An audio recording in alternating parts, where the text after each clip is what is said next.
আজ 7ই জুন 2026 আমাদের পশ্চিমবঙ্গ সরকারের রাজ্যের মাননীয় মুখ্যমন্ত্রী শুভেন্দু অধিকারী মহাশয় পণ্ডিত দীনদয়াল উপাধ্যায় মহা অভিযান 2026 এই কার্যক্রমে গিয়ে কিছু উল্লেখযোগ্য ঘোষণা করেছেন।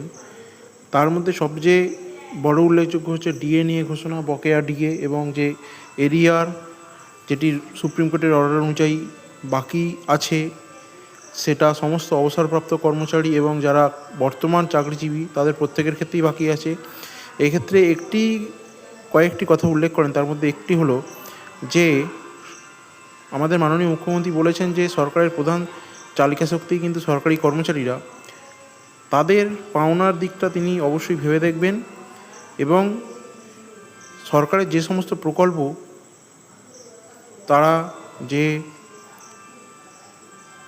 রূপায়ণ করে তার মেন কারিগর হচ্ছে কিন্তু সরকারি কর্মচারীরা। তাই তাদের দিক থেকে যাতে কোনো রকম অসুবিধে না হয় সেই দিকটা উনি দেখবেন। এ বিষয়ে উনি বলেন যে 2016 থেকে 2019 সালের বকেয়া পূর্বতন সরকার একটি ঘোষণা করেছিল এবং সেখানে কিছু হিসেবে গরমিল আছে, সেই গরমিলটিও উনি মিটিয়ে দেওয়ার প্রস্তাব দিয়েছেন এবং সামনের 22শে জুন বাজেটে একটা বড় অংশ ডিএ ঘোষণা হবে এবং ডিএর জন্য বরাদ্দ হয়েছে সে বিষয়ে উনি আশাব্যঞ্জক কথা বলেন এবং সেই নিয়ে একটি সাসপেন্স রাখেন যাতে আমরা এখনই না সবটা জানতে পারি।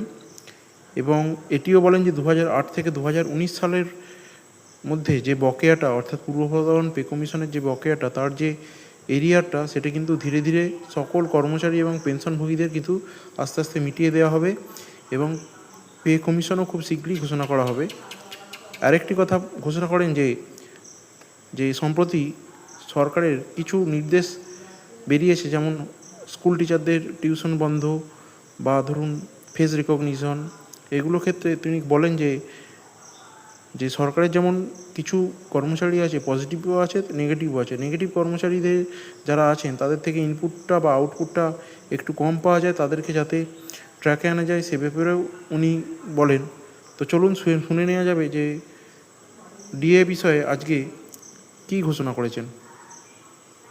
আমরা 16 থেকে 19 ক্লিয়ারও করেছি, বাকিটাও পর্যায়ক্রমে আমরা করছি এবং ডিএ সহ অন্যান্য বিষয় 22শে জুন বাজেটে আমাদের থাকবে। আমরা এটাও আপনাদের মাধ্যমে এবারে কর্মচারী শিক্ষকদের বড় অংশ তারা কিন্তু স্বচ্ছ নির্বাচনের ক্ষেত্রে গণতন্ত্র রক্ষা করার ক্ষেত্রে এগিয়ে এসেছেন। আমরা তাদেরও স্বার্থ রক্ষা করার ক্ষেত্রে লফুল আইনসম্মত স্বার্থ রক্ষা করার ক্ষেত্রে আমরা প্রচেষ্টা নিচ্ছি। এইগুলো আমি বলে রাখলাম, সময় অনেক লাগবে, আবার দেখা হবে, আবার কথা হবে।